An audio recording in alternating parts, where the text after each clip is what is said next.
You will hear a woman phoning about the shared house she is going to move into. First, you have some time to look at questions 1 to 7.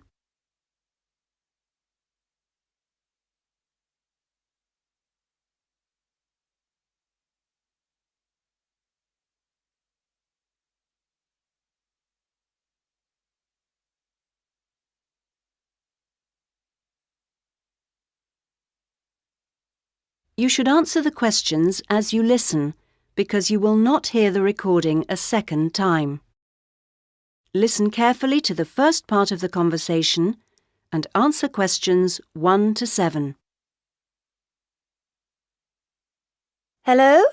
Hello, this is Hilary. I'm calling about the house. I'm moving in next week. Oh, yes, Hilary. This is Judith. I met you when you came to look at the house. Yes, I just had a few more questions I wanted to ask. Of course. Well, first, about the rent. I realise I didn't check what it included. Yes, that's important. It includes most things. We don't have to pay extra for heating, for example, just for the telephone, which is fair enough, I suppose. Local taxes are part of the rent, so that's not a worry. That's fine. Then I remember I should have sent my letter of reference to the landlord by now, but I haven't got his address. Yes, you should get that off right away. Address it to Mr. Crawley. He's at 14 King Street. Is that in Exford? Yes. And then you'll need to put the postcode, of course. It's AP12 7QT. Got that, thanks. I also realise I don't know exactly what the house has in the way of equipment. Is there a microwave, for example? There isn't. None of us feels the need. Oh, fine. I'm sure I can do without one too. What about a hairdryer? Maybe you should bring one, if you need one. I'll buy one, yes. And TV? Oh, yes. We've got 2, in fact. Was there anything else? I just wondered if there were any rules. Not really. We share the cleaning, things like that.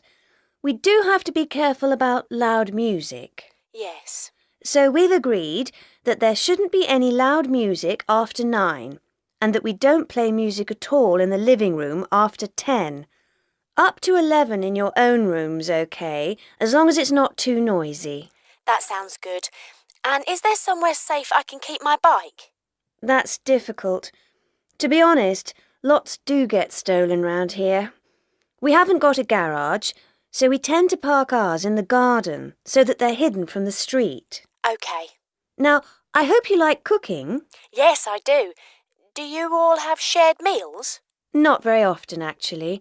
But when the weather's good in the summer, we like to have a barbecue together, which we do each Wednesday. We tend to go out at weekends. Sounds fun. Before you hear the rest of the conversation, you have some time to look at questions 8 to 10.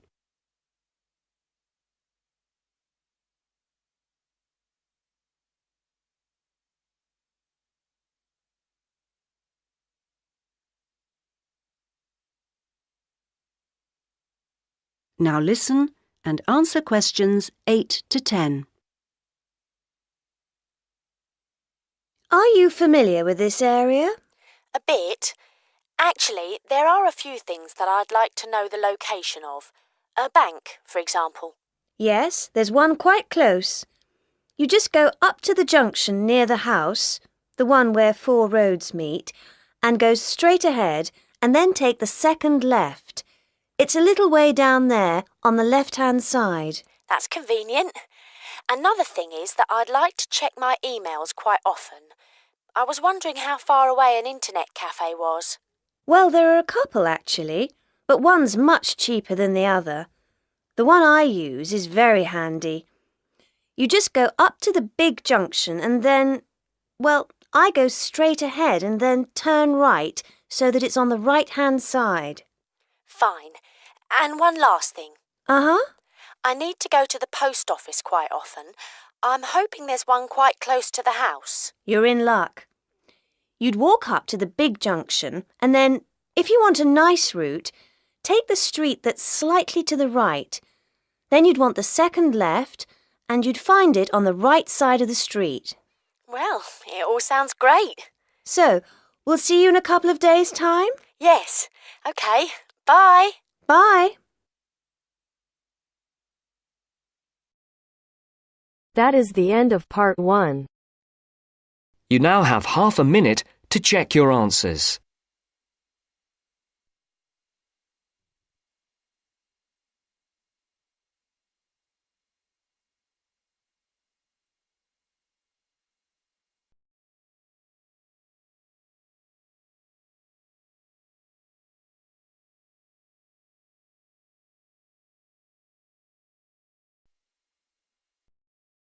Now turns to part 2.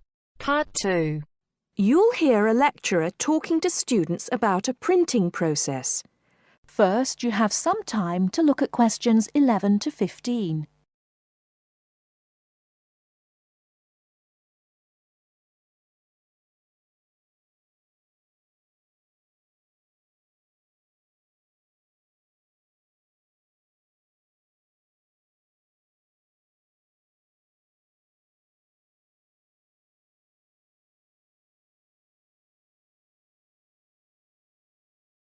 Now, listen carefully and answer questions 11 to 15.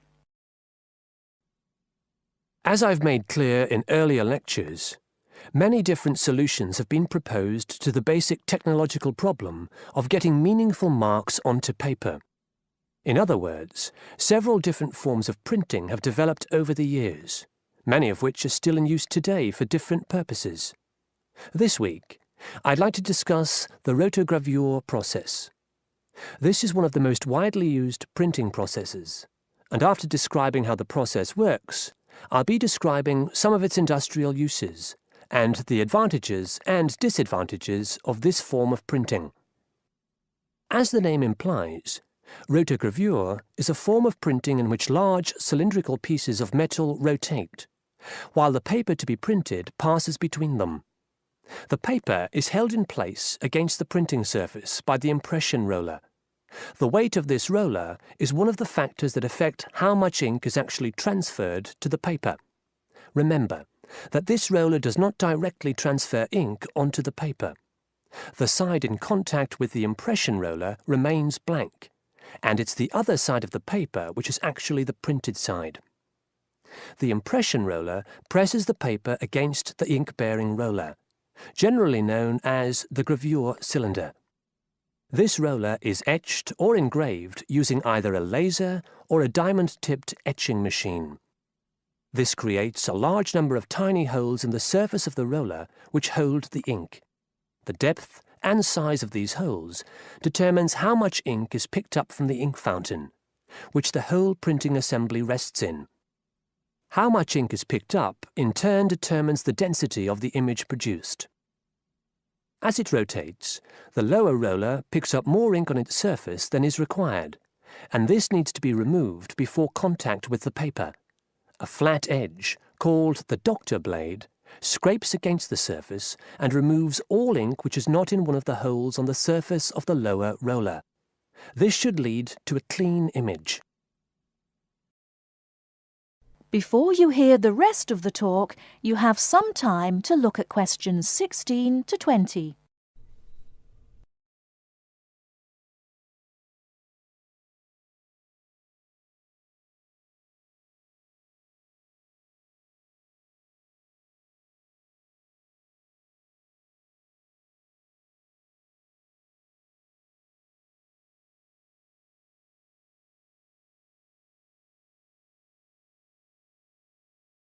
Now listen and answer questions 16 to 20.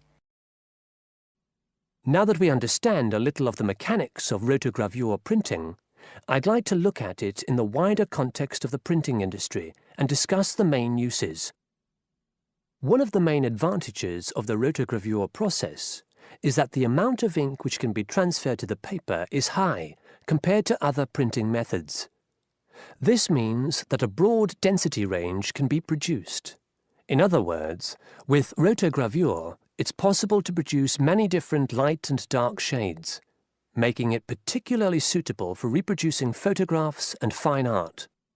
For shorter print runs, some other processes may give a finer image, but rotogravure is ideal for jobs that involve printing, for example, 1,000,000 magazines.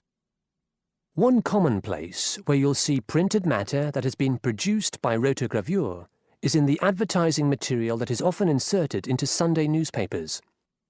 Of course, it's not just paper that can be printed by rotogravure. It's a very flexible process, since the rollers used can be made to any size required. Whether it's consumer packaging or large rolls of floor covering that need to be printed, rotogravure is a relatively cheap, quick method that is used in a variety of industries. This isn't to say that rotogravure is without its disadvantages. Probably the main drawback is the fact that, with large areas of colour, the dots are visible, even without using any kind of magnifying aid. Now, does anyone have any questions about the rotogravure process? That is the end of part 2. You now have half a minute to check your answers.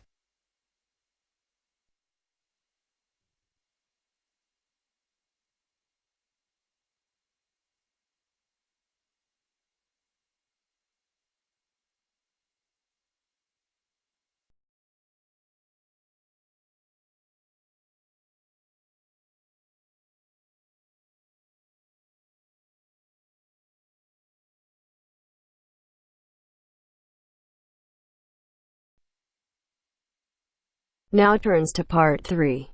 Part 3. You will now listen to a talk on bicycles. First, you have some time to look at questions 21 to 25.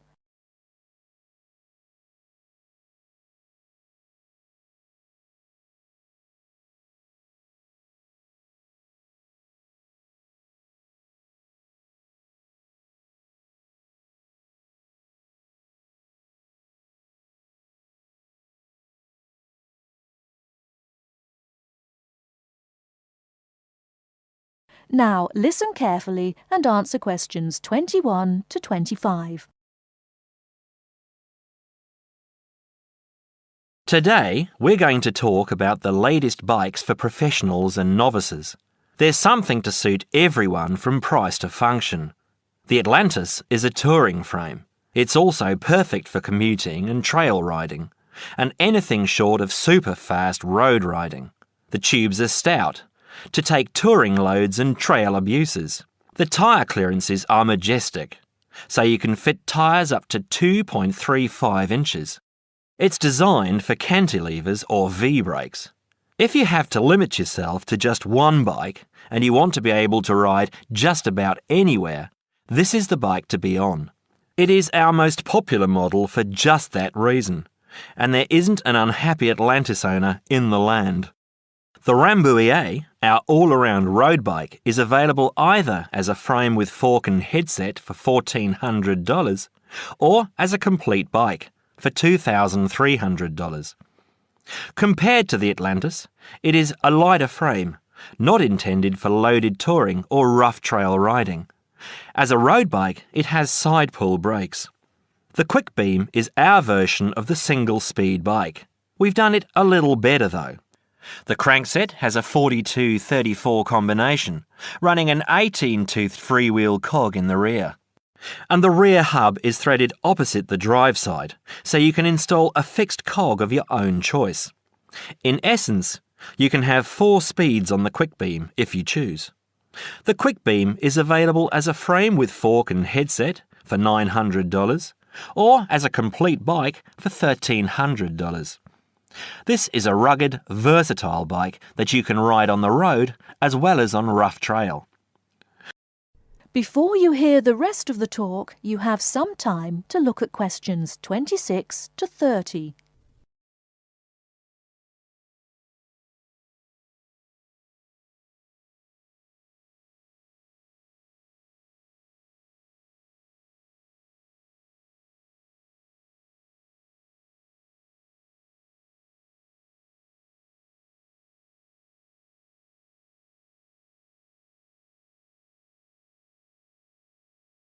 Now listen and answer questions 26 to 30.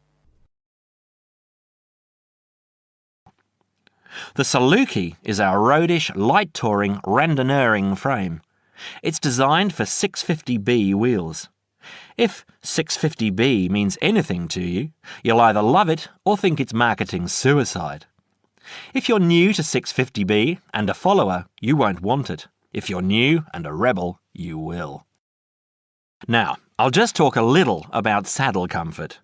The road bike, for the most part, has turned into a high-tech, uncomfortable machine, and the proof is all around us.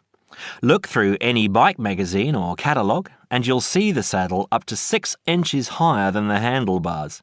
It is impossible to be comfortable on such a bike. It forces you to lean forward, putting more weight on your groin, hands and arms. People ride these bikes with straight, locked-out arms and wake up with aching backs.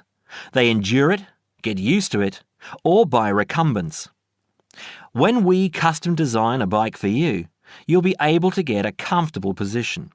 Your back will be between 45 and 50 degrees, and there will be a noticeable bend in the arms. And most importantly, your arms won't be supporting your body weight. You won't have to look up to look ahead, because you won't be hunched over and low. That means our bikes are more accessible for riding on the flats, or even for short climbs. We consider this when we design and build your custom frame. That is the end of part 3. You now have half a minute to check your answers.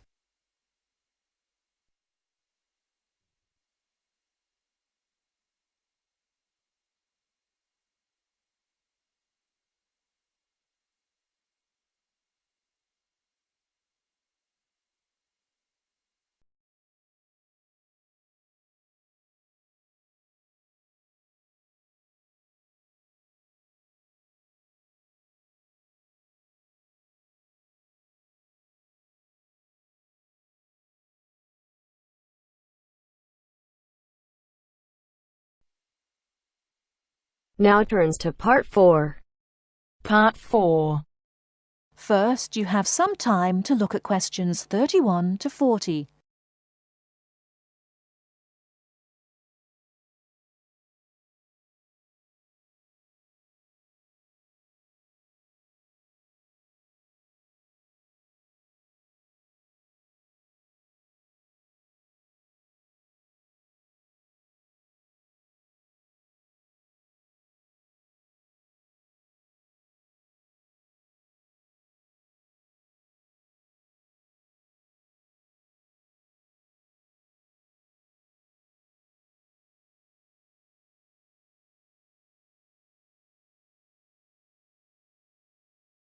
Now listen carefully and answer questions 31 to 40.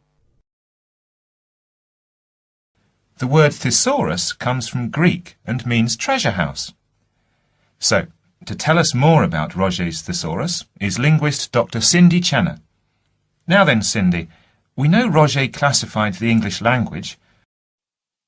Well, the 150th edition has just come out. It sold 32 million copies. Yes, that's right, 32 million. What is it? Roget's thesaurus.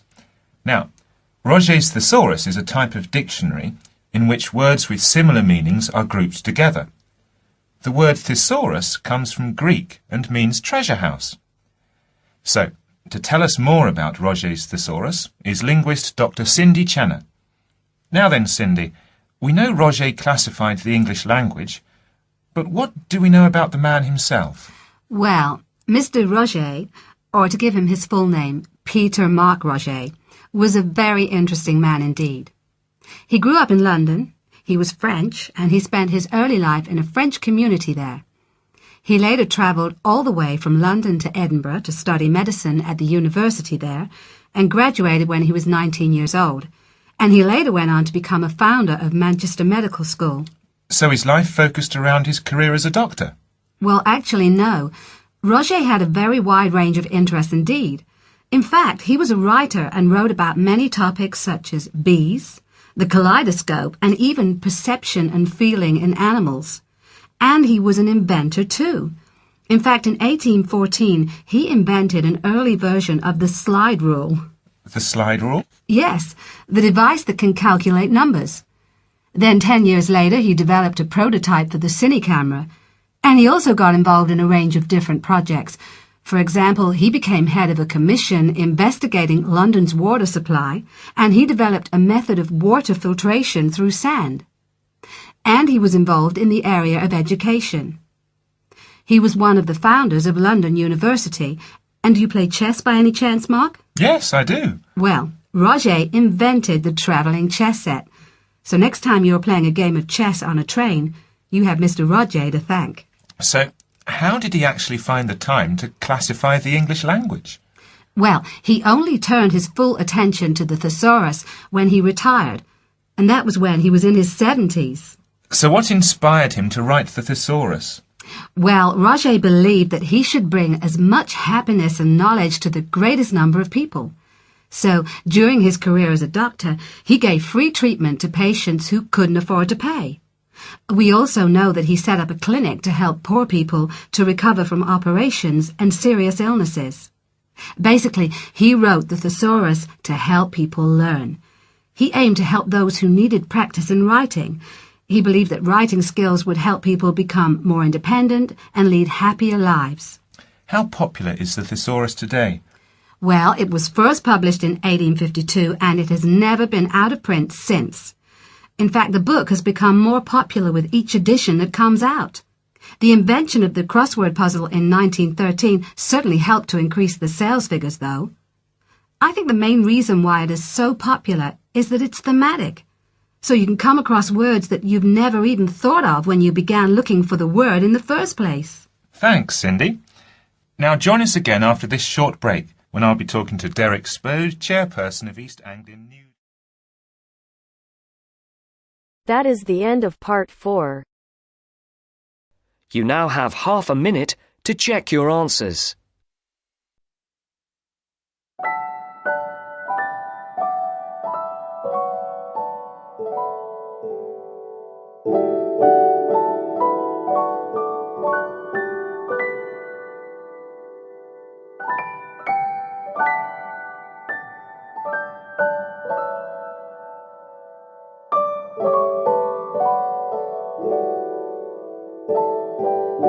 Welcome to our channel. Today in this video I'll discuss with you writing task 2, and the question for today is: individuals can do nothing to improve the environment. Only governments and large companies can make a difference. To what extent do you agree or disagree? So people are of the viewpoint that they cannot do anything to improve the environment. Only government and large companies can make a difference. So they can do anything for the environment, but people cannot do anything. So to what extent do you agree or disagree with this notion? So let's start with the answer. Starting with the introduction. Undeniably, the environment is deteriorating at an alarming rate. Means there is no doubt that environment is we are destroying the environment at an alarming rate. Some argue, however, that only government and large organizations can make a significant influence, while individuals can do nothing. So some are of the viewpoint that governments and large organization can make a significant influence, means can make a difference, while individuals can do nothing. I disagree with the premise since the small actions that individuals can take to help save the earth are incredibly large. So I disagree with this given notion because I believe that the individuals can take small actions to help the earth. So moving to the body paragraph 1. The belief that individuals are incapable to improve the environment is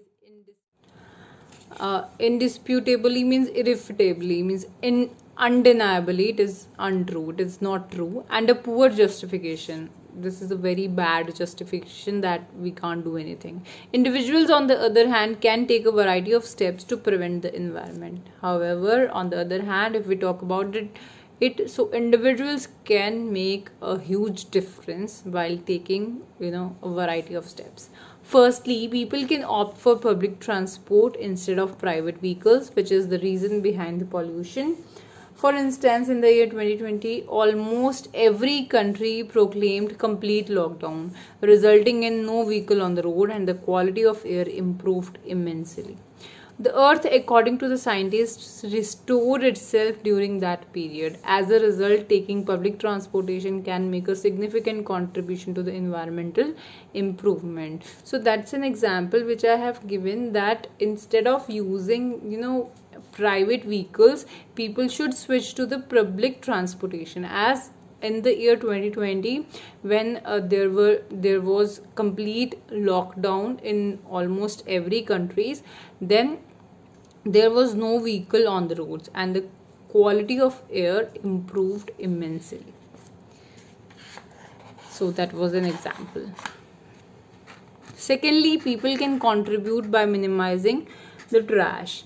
So they could also contribute in preventing the environment by lowering the quantity of the trash or the garbage they are producing.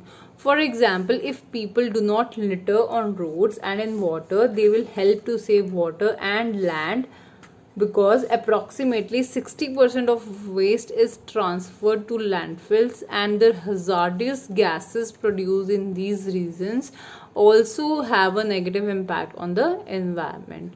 So the trash which they are producing is also very bad for the land, because it also produces hazardous gases, very harmful gases, which could have a negative impact on the environment. Furthermore, people should also shift to afforestation as an alternative. So they should plant more and more trees. By planting more trees, they can also make the surroundings cleaner and greener. Moreover, plantations not only aid in increasing rainfall, but plants can also store water in the roots, increasing the amount of water available on the earth. So as we all know that the amount of groundwater is decreasing at a rapid rate. So by planting more trees, there will be more rainfall, and the trees will store that water in the roots, which automatically goes to the ground.